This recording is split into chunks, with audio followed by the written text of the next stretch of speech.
রহমান রহিম আল্লাহ তাআলার নামে। আমি নূহকে তার জাতির কাছে পাঠিয়েছিলাম। তাকে আমি বলেছিলাম, হে নূহ, তোমার জাতির উপর এক ভয়াবহ আযাব আসার আগেই তুমি তাদের সে সম্পর্কে সাবধান করে দাও।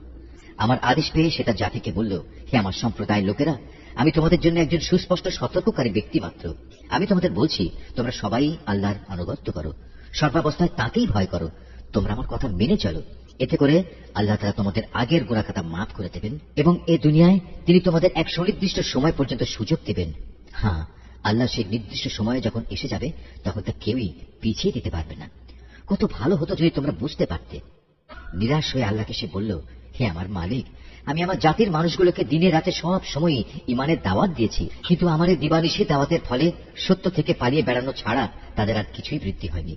যতবার আমি তাদের তোমার পথে দেখেছি যেন তুমি তাদের অতীত কৃতকর্ম ক্ষমা করে দাও, তারা ততবারই কানে আঙুল ঢুকিয়ে দিয়েছে এবং নিজেদের অজ্ঞতার আবরণ দিয়ে নিজেদের মুখমণ্ডল ঢেকে দিয়েছে। শুধু তাই নয়, তারা ক্ষমাহীন জেদ ও অহমিকা প্রদর্শন করেছে, হেদায়েতকে অবজ্ঞা করার ঔদ্ধত্য প্রদর্শন করেছে। তারপরেও আমি তাদের কাছে প্রকাশ্যভাবে দ্বীনের দাওয়াত পেশ করেছি, তাদের জন্য আমি দ্বীনের প্রকাশ্য ঘোষণা দিয়েছি। আমি চুপে চুপেও তাদের কাছে দ্বীনের কথা পেশ করেছি, পরন্তু বারবার আমি তাদের বলেছি, অহমিকা বাদ দিয়ে তোমরা তোমাদের মালিকের দুয়ারে নিজেদের অপরাধের জন্য ক্ষমা প্রার্থনা করো। নিঃসন্দেহে তিনি আল্লাহ তাআলা, তিনি অত্যন্ত ক্ষমাশীল। তদুপরি আল্লাহ তাআলা তোমাদের উপর আকাশ থেকে অঝোর বৃষ্টিধারা বর্ষণ করবেন এবং পর্যাপ্ত পরিমাণ ধন সম্পদ ও সন্তান সন্ততি দিয়ে তিনি তোমাদের সাহায্য করবেন। তোমাদের জন্য বাগ বাগিচা ও উদ্যান স্থাপন করবেন।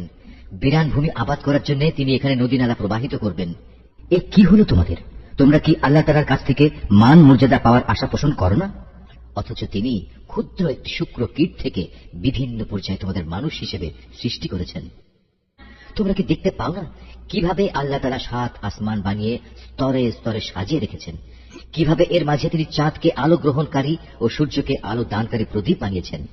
আবার জীবনের শেষে তিনি তোমাদের সেই মাটির কোলেই ফিরিয়ে আনবেন এবং তা থেকে একদিন তিনি তোমাদের সহসা বের করে এনে নতুন জীবন দান করবেন। আল্লাহ তাআলা তোমাদের জন্য এই জমিনকে বিছানার মতো সমতল করে বানিয়েছেন, যাতে করে তোমরা এর বুকে উন্মুক্ত ও প্রশস্ত পথ ধরে চলাফেরা করতে পারো। নূহ বলল, হে আমার মালিক, আমার জাতির লোকেরা আমার কথা অমান্য করেছে। আমার বদলে তারা এমন কিছু লোকের অনুসরণ করেছে যাদের ধন সম্পদ ও সন্তান সন্ততি কেবল তাদের বিনাশই বৃদ্ধি করেছে। তারা সত্যের বিরুদ্ধে সাংঘাতিক ধরনের এক ষড়যন্ত্র শুরু করেছে। তারা বলে, তোমরা তোমাদের সেসব দেবতাদের কোনো অবস্থায় পরিত্যাগ করো না। ওয়াদ সুয়া নামক দেবতাদের উপাসনা কিছুতেই ছেড়ে দিও না।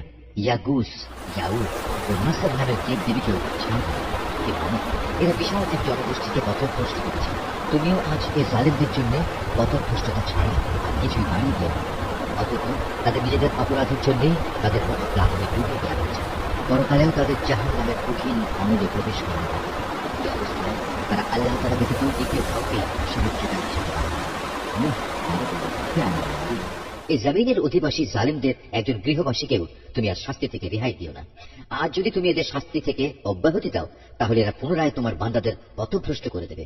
শুধু তাই নয়, এরা ভবিষ্যতেও দুরাচার, পাপী এবং কাফের ছাড়া কাউকেই জন্ম দেবে না। হে আমার প্রতিপালক, তুমি আমাকে, আমার পিতামাতাকে তোমার উপর ঈমান এনে যারা আমার সাথে ঈমানের এই ঘরে আশ্রয় নিয়েছে এমন সব ব্যক্তিদের এবং সব ঈমানদার পুরুষ ও মহিলাদের ক্ষমা করে দাও। জালেমদের জন্য চূড়ান্ত ধ্বংস ছাড়া কিছুই তুমি বৃদ্ধি করো না।